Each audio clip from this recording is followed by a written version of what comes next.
So yesterday we learned about what is argumentative speaking, the benefit of argumentative speaking, and the downside of not being able to comprehend or understand or apply argumentative speaking in our life gitu ya, whether personally or professionally.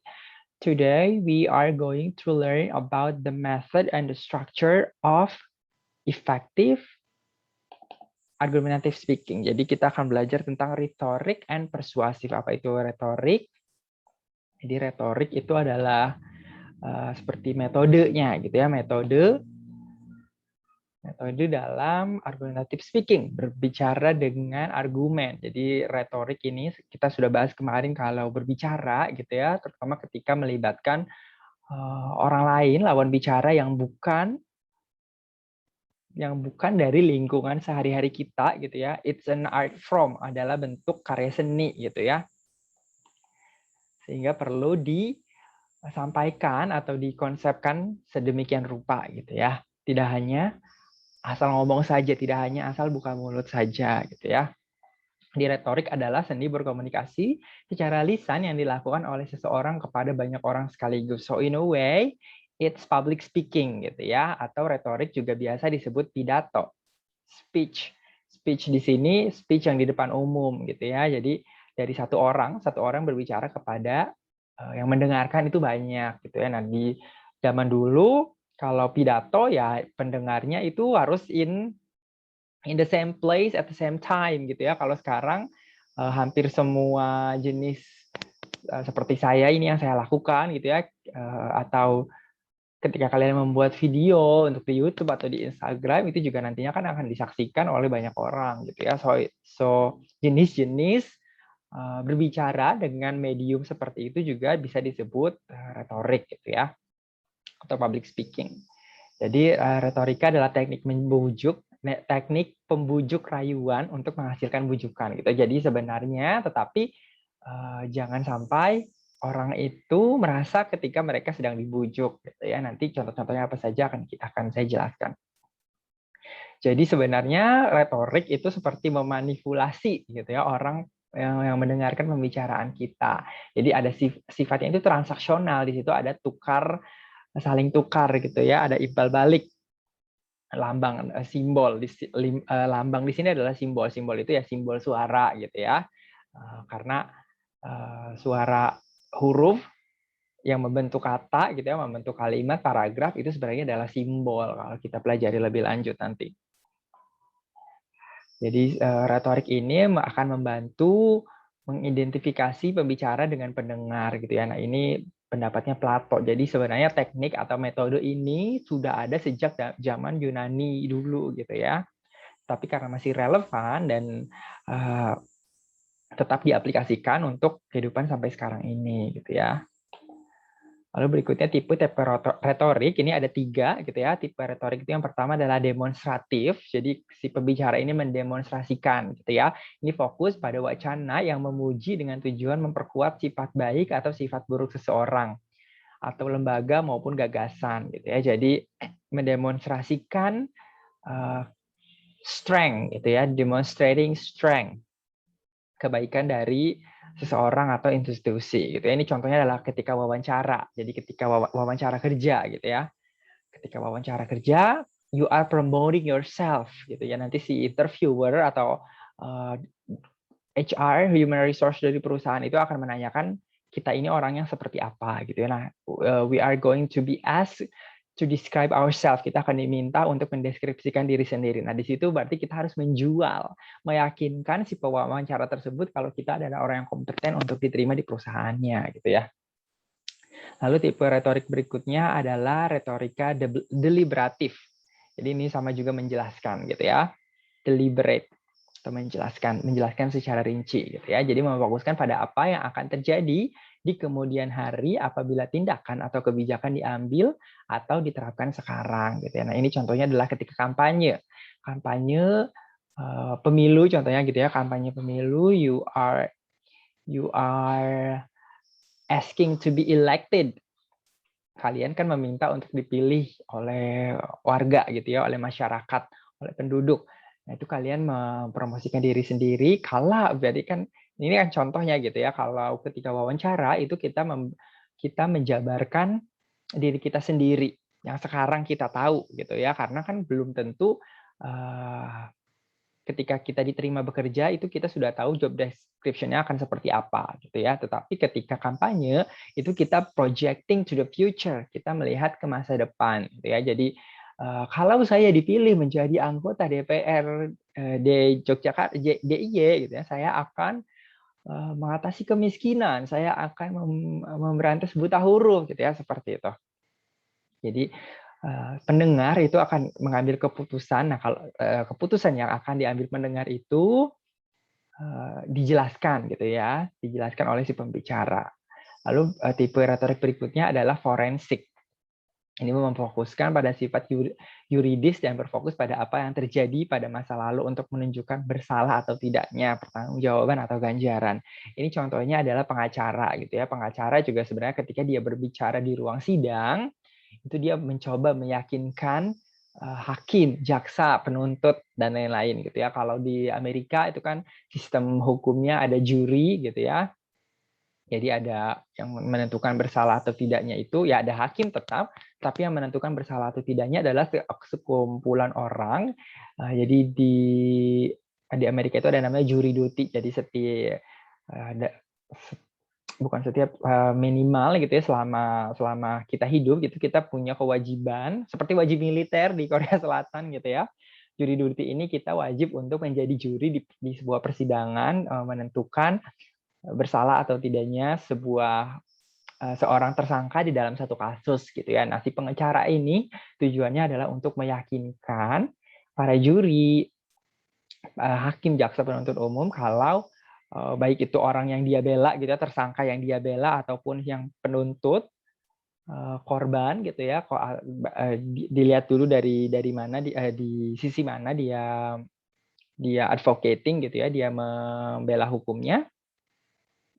Itu nanti dia mencoba menjelaskan kepada hakim, kepada juri kalau orang yang dia wakili itu, baik itu tersangka ataupun si korban, adalah kasusnya yang benar gitu. Jadi artinya kalau dia membela tersangka, si tersangka ini ya tidak bersalah sehingga dibebaskan gitu ya. Atau paling tidak hukumannya diberikan seringan mungkin. Atau kalau dia membela korban gitu ya, penuntut, artinya dia kasus ini nantinya akan berpihak kepada si korban gitu ya, dan di sisi tersangka diberikan didakwa gitu ya, diberikan hukuman seberat-beratnya seperti itu. Lalu berikutnya ada perbedaan antara retorik dan dialektika gitu ya. Nanti ketika berbicara ini ya ada perbedaan di antara keduanya. Jadi kalau dialektika itu adalah metode diskusi tanya jawab one on one gitu ya. Sedangkan kalau retorik tadi sudah saya singgung itu dari satu orang kepada banyak orang. Lalu kalau dialektika itu upaya mencari kebenaran atau interogasi. Ini contohnya kalau polisi gitu ya. Polisi menginterogasi tersangka gitu ya di ruang interogasi hanya berdua saja. Nah, seperti itu contohnya dialektika gitu ya. Kalau retorik ini tadi contohnya sudah saya singgung, pengacara di ruang sidang gitu ya, dia kan sudah tahu sebenarnya seperti apa kejadiannya, seperti apa barang buktinya, seperti apa kesaksian dari saksi-saksi gitu ya. Dia mencoba menjelaskan, appealing to the juror, to the jury and kepada hakimnya juga gitu ya. Lalu berikutnya adalah kalau si dialektika ini berurusan dengan kepastian, sedangkan kalau retorik ini berhubungan dengan probabilitas. Contohnya yang kampanye tadi gitu ya. Kita kan tidak tahu ketika kita memilih seorang calon legislatif apakah dia akan memenuhi janjinya atau tidak gitu ya. Ketika kita akan memilih presiden, kita tidak tahu kinerjanya dia akan seperti apa gitu ya. Sehingga yang diberikan kepada saat yang disampaikan ketika pidato retorik kampanye itu kan sebenarnya adalah janji-janji gitu ya. Lalu berikutnya Retorika ini makanya disebut sebagai seni untuk mengungkapkan sesuatu kebenaran kepada halayak yang belum yakin sepenuhnya terhadap kebenaran tersebut. Jadi balik lagi, argumentative speaking tujuannya adalah meyakinkan, gitu ya. Apapun itu yang perlu diyakinkan, apakah sebuah produk, barang dan lain-lain, gitu ya. Artinya ketika berjualan ataupun terhadap sebuah ya kasus, gitu ya. Atau juga misalkan nantinya contoh ekstrimnya adalah cult atau aliran-aliran sesat gitu ya, itu juga kan si pemimpin cult ini, cult leader-nya gitu ya, pemimpin aliran sesat ya ini kan dia pasti punya satu kemampuan komunikasi yang baik sehingga dia bisa menjaring pengikut dan pengikutnya itu taat melakukan apa saja yang dia perintahkan gitu ya. Jadi ini pendapat dari Aristoteles. Jadi memang si retorik ini sudah ada dari zaman Yunani dulu gitu ya. Lalu berikutnya adalah struktur persuasif. Jadi ketika kita berbicara, membujuk, meyakinkan orang lain, struktur yang kita gunakan adalah struktur persuasif. Jadi persuasif ini tidak hanya digunakan ketika berbicara, tetapi juga ketika menulis, gitu ya. Kalian di kelas menulis pengembangan paragraf, sudah ya itu semester lalu ya dengan Mr. Septa. Kalian itu mencoba mempersuasif juga gitu ya. Nanti juga skripsi kalian mencoba meyakinkan pembimbing, penguji, pembaca gitu ya kalau apa yang kalian temukan itu valid gitu ya. Jadi struktur persuasif adalah komunikasi yang bertujuan meyakinkan audiens bahwa ide, gagasan atau pendapatnya adalah benar dan terbukti gitu ya. Jadi bukan hanya benar diyakini oleh si pembicara gitu ya atau penulis, tapi juga dia ini mampu menunjukkan bukti-bukti gitu. Lalu mengajak atau membujuk sikap atau perilaku seseorang sehingga bertindak sesuai dengan apa yang diharapkan oleh orang yang mengajak gitu ya. Ini tadi contohnya ketika si cult leader gitu ya, pemimpin aliran sesat gitu ya, dia mau misalkan agar pengikutnya ini menyumbangkan sejumlah uang tertentu setiap bulannya gitu ya. Itu kan juga dia harus bisa meyakinkan pengikutnya kalau uangnya ini akan digunakan untuk hal-hal yang baik gitu ya. Jadi di situ nantinya ada control. Nah, orang yang dikontrol itu akan semakin kuat kontrolnya kalau dia tidak sadar dia sedang dikontrol gitu ya. Lalu berikutnya adalah karakteristik dari persuasif. Ini berisi data dan fakta gitu ya agar yang disampaikan ide, gagasan dan lain-lainnya itu tidak hanya benar tetapi juga faktual gitu ya. Jadi ada data, fakta, bukti yang menunjukkan kalau ini memang benar adanya gitu ya. Lalu karakteristiknya itu meyakinkan lawan bicara agar kesepakatan pendapat antara pembicara dan audiens tercapai. Jadi kesepakatan di sini adalah audiens mengerti gitu ya apa yang disampaikan oleh si pembicara dan audiens ini akhirnya akan mengikuti, meyakini apa yang disampaikan oleh pembicara gitu ya. Itu namanya adalah kesepakatan, agreement. Lalu berikutnya, atau juga misalkan kalau kalian sedang mempresentasikan proposal atau pitching ideas gitu ya, misalkan kalian kerja di agensi periklanan, nantinya kan kalian harus meyakinkan klien kalian bahwa produknya ini harus diiklankan dengan melalui agensi kalian. Nah itu kalian juga harus agreement di sini nantinya bisa berupa kontrak dan lain-lain gitu ya. Lalu berikutnya berisi kata-kata ajakan. Jadi persuasif ini berisi kata-kata ajakan seperti ayo, mari, lakukanlah, dan lain-lain. Lalu menghindari konflik. Jadi biasanya persuasif ini dilakukan oleh middleman. Middleman di sini adalah orang penengah gitu ya. Contohnya adalah diplomat atau brokers. Brokers ini misalkan pialang gitu ya. Maklar gitu ya. Kalau maklar itu kan ketika misalkan menjual rumah dari dari pembeli ke penjual ke pembeli gitu ya, dia kan pastinya tidak akan memberikan harga asli dari si penjual ini berapa ke si pembeli ini tidak akan dibicarakan gitu kan karena dia akan mengambil untung dari situ. Lalu juga misalkan ketika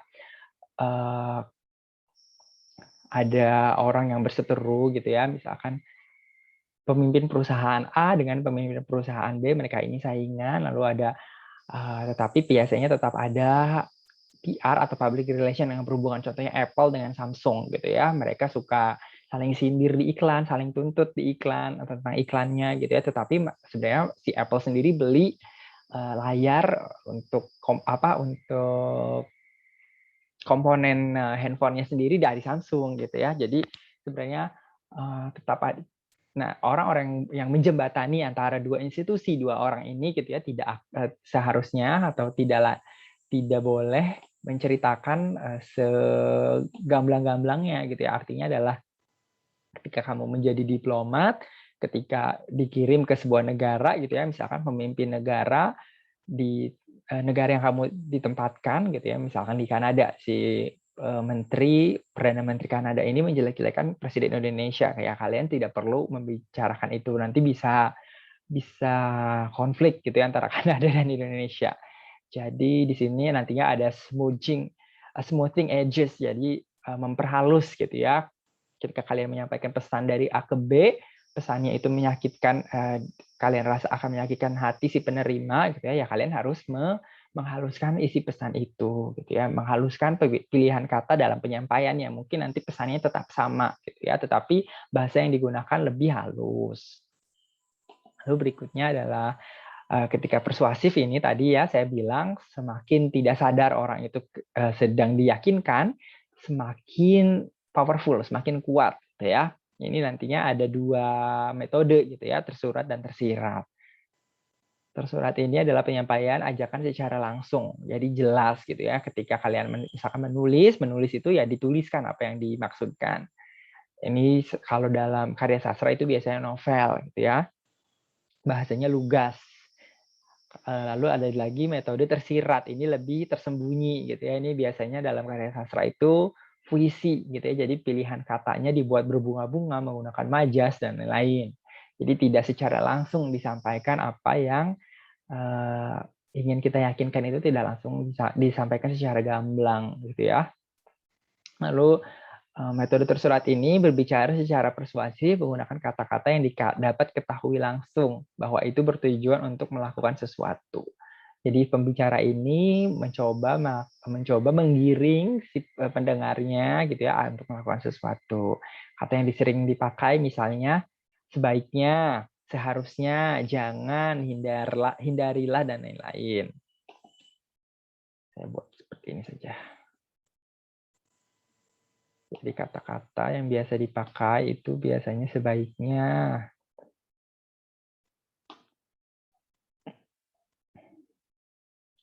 Kalau tersirat ini jadi tidak segamblang itu, gitu ya, tidak diucapkan atau dituliskan secara langsung. Jadi lebih tersembunyi. Nah, biasanya tersirat ini gitu ya yang lebih kuat efeknya kepada si pendengar. Lalu berikutnya ada 5 nilai dasar dari persuasif gitu ya. Ini juga disampaikan oleh Aristoteles, hasil pemikirannya Aristoteles. Jadi ada yang namanya ethos, pathos, logos, aim, dan mode. Jadi ketika kita berbicara, kalau mau efektif, kita harus bisa menggunakan atau isi pembicaraan kita itu harus terdiri dari 5 unsur ini gitu ya. Yang pertama adalah ethos. Ethos itu adalah karakter dari pembicara gitu ya. Jadi misalkan kalau ada topik COVID gitu ya, misalkan pemerintah memberikan penyuluhan tentang COVID di masa pandemi gitu ya. Kira-kira kalian akan lebih percaya kalau yang menyampaikannya itu Kapolri atau dokter, polisi atau dokter. Kalian akan lebih mempercayai penyuluhan tentang pandemi, tentang COVID, kalau yang berbicara itu dokter atau polisi. Coba. Dokter. Dokter. Jadi expertise atau keahlian dari si pembicara juga berpengaruh besar terhadap efek yakin atau tidaknya si pendengar gitu ya. Ini yang sedikit aneh, di kita gitu ya. Ketua gugus pandeminya itu adalah Luhut ya. Luhut itu kan kementerian apa gitu, saya juga kurang paham, dan dia itu dari TNI gitu ya. So it's rather weird. Kalau di Amerika sendiri biasanya walaupun ada menteri, ada sekretaris negara yang berbicara ketika penyuluhan, tetapi mereka akan tetap menghadirkan polisi. Kalau di Amerika itu biasanya Dr. Fauci gitu ya. Lalu elemen berikutnya adalah pathos. Pathos ini appeal to the emotion. Jadi menggugah emosi dari pendengarnya gitu ya. Kalau kalian mungkin kalau yang muslim, apakah pernah mengikuti ISQ? ISQ, ada yang familiar dengan istilah ISQ?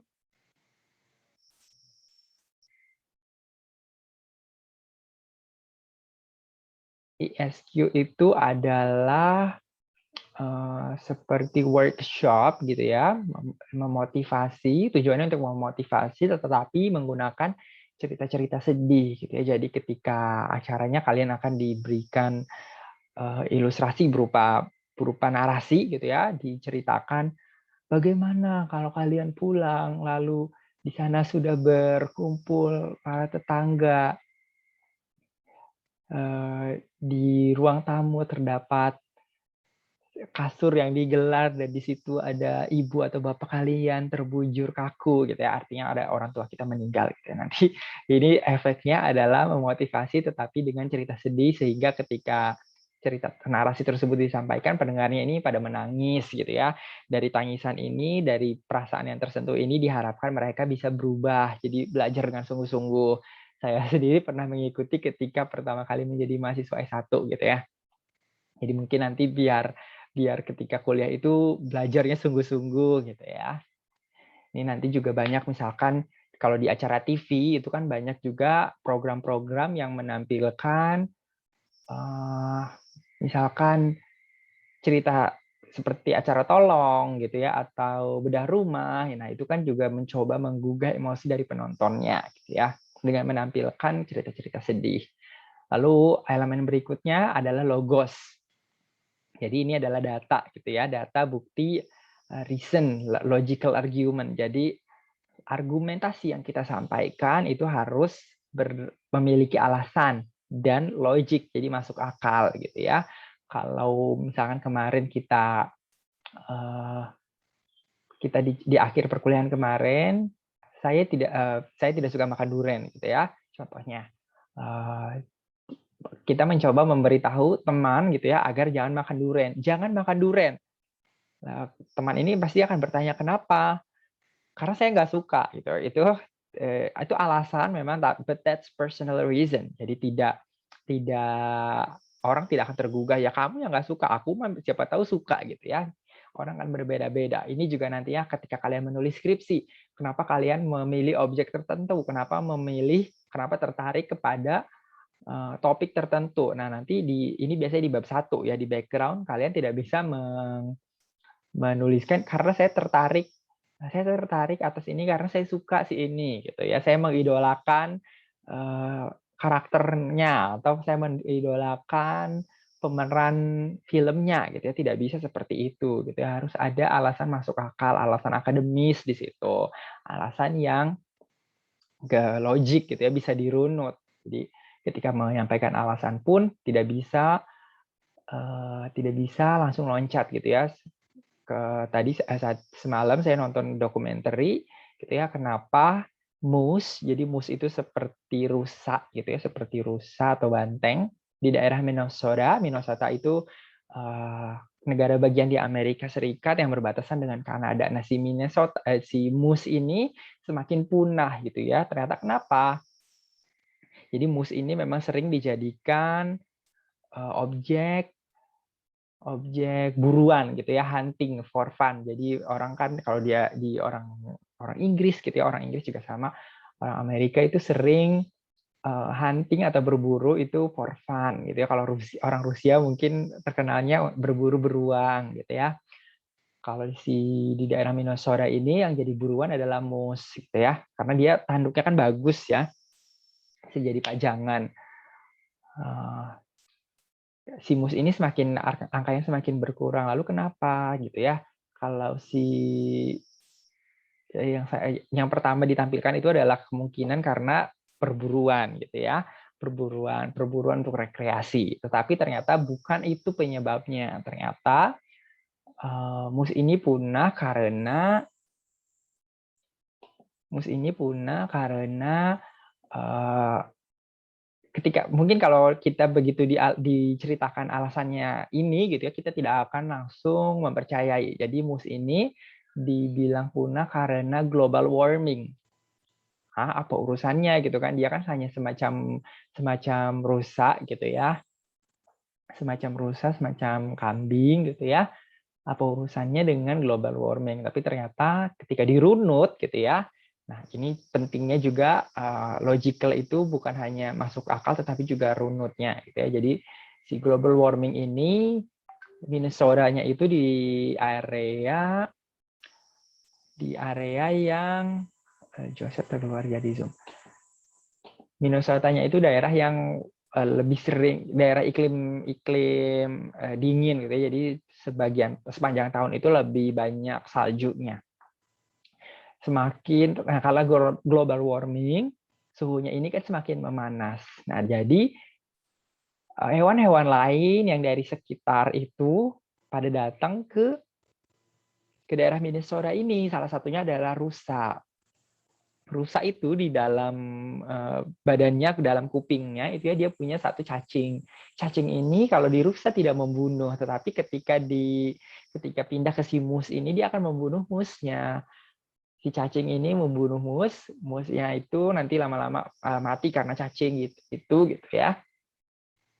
Mati karena cacing. Nah, jadi di situ ada urutan kejadian gitu ya, sehingga baru kita bisa memahami gitu ya pengaruh dari global warming ke berkurangnya si angka atau terancam punahnya si mus ini gitu ya.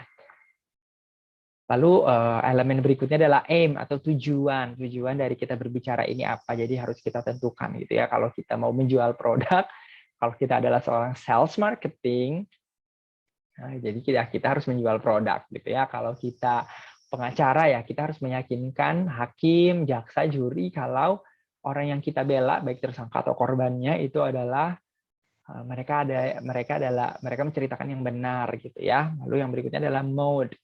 Elemen ini kalau zaman dulu kan penyampaian pidato itu kan secara langsung gitu ya di lapangan di dalam gedung gitu ya. Kalau sekarang kan kita bisa melalui TV, bisa melalui YouTube, bisa melalui gawai-gawai atau gadget-gadget seperti ini gitu ya. Jadi semakin beragam. Lalu berikutnya adalah 5 canon of rhetorics. Jadi ada invention, arguments, innovation, arrangement, style, delivery, and memory. Jadi invention ini adalah keterikatan atau integrasi antara alasan dan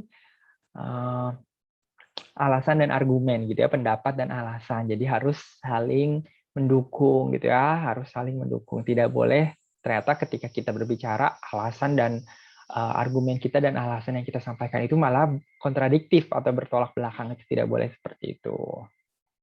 Lalu arrangement ini nanti susunannya seperti apa gitu ya. Tadi harus runut, nanti misalkan boleh deduktif atau induktif, artinya kita menyampaikan dulu apa yang penting di awal gitu ya, pokoknya di awal, nanti lalu merunut ke supporting details-nya gitu ya, atau kita berbicara dulu dari chronological dari sesuai urutan kejadiannya, nanti di ujung nanti baru gongnya gitu ya. Itu banyak juga nanti tipe-tipenya. Lalu berikutnya adalah cara berbicara gitu ya. Ini pilihan kata kita nanti ya seperti apa gitu ya. Apakah kita akan banyak menggunakan bahasa yang konotatif gitu ya atau denotatif baik secara tersirat atau tersurat gitu ya, itu akan menentukan mengerti atau tidaknya si pembaca kita gitu ya. Ini juga style ini nanti menentukan melekat atau tidaknya apa yang kita sampaikan gitu ya. Jadi misalkan Donald Trump kalau ngomong itu kan berapi-api gitu ya.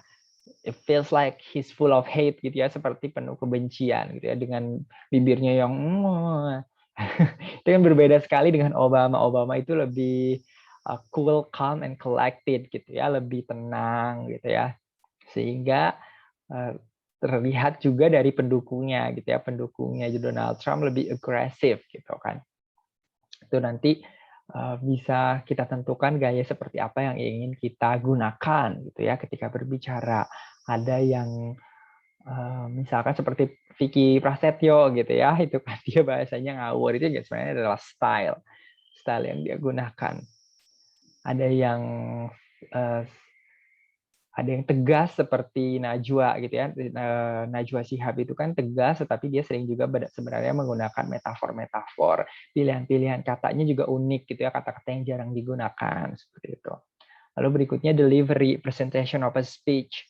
Jadi akan seperti apa presentasinya gitu ya. Jadi misalkan ketika presentasi apakah dia menggunakan visual aids, menggunakan ilustrasi gitu ya, itu juga akan mendukung tersampaikan atau tidaknya isi pembicaraan kita gitu ya. Lalu yang berikutnya adalah memori. Jadi apa yang kita sampaikan itu harus tertanam di otak mendengarnya, di otak mendengar kita gitu ya. Makanya kenapa saya bilang sebenarnya cara bicara Vicky Prasetyo itu adalah sebuah strategi atau metode juga gitu ya, karena pasti apa celoteh yang dia sampaikan gitu ya tertanam di pendengarnya, istilah-istilah yang dia yang aneh itu gitu ya, atau misalkan Syahrini apa yang dia sampaikan pasti tertanam gitu ya, alhamdulillah ya gitu. Itu kan tertanam di otak pendengarnya gitu ya, karena dia seperti menggunakan jargon-jargon gitu ya.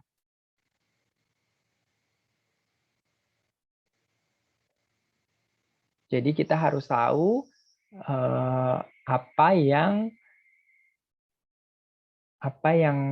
pendengar rasakan gitu ya, agar apa yang kita sampaikan itu bisa mereka ingat terus gitu ya. Misalkan ketika si Vicky ini putus dengan Zaskia Gotik gitu ya, pernikahannya batal padahal sudah tunangan, itu kan juga bukan itu adalah satu kejadian yang dialami banyak orang juga gitu ya misalkan.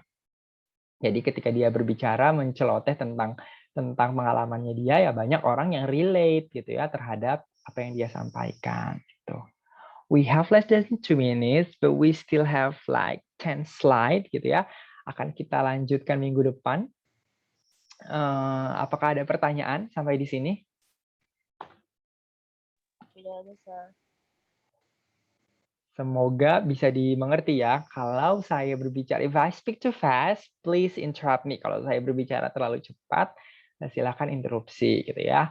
Kalau ada yang poin yang belum dimengerti dan perlu penjelasan tambahan, juga bisa disampaikan sehingga kita bisa we can go back to that topic later gitu ya. Oke, kalau tidak ada pertanyaan, saya akhiri perkuliahan kali ini. Akan kita lanjutkan materi ini di hari Kamis minggu depan. Terima kasih semuanya sudah bergabung, and have a good weekend everyone.